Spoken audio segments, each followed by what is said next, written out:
Aku keluarkan phone terbaru. Apa phone tu? Jom tu share video tu habis. Ini dia iQOO Neo 10 5G. Phone mid-range dari iQOO yang paling latest. Baru je landing di Malaysia.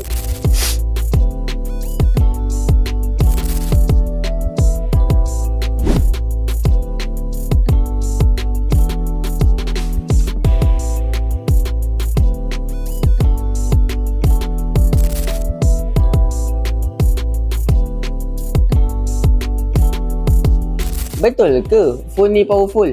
Jom kita share spek dia. Screen bersaiz 6.78 inci, flat AMOLED 144Hz refresh rate. Menggunakan chipset Snapdragon 8S Gen 4 yang mempunyai 2 million plus AnTuTu benchmark score, dan dia pakai LPDDR5X Ultra plus UFS 4.1. Ini makna dia RAM dan flagship dia memang sangat mantap.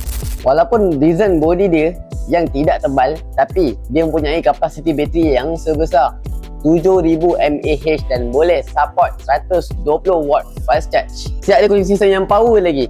Jadi kalau korang main game memang langsung tak lag dan tak panas. Bagi kamera pula, phone ni mempunyai 50 megapiksel Sony IMX882 OIS dan 8 megapiksel ultra wide, kemudian 32 megapiksel selfie camera.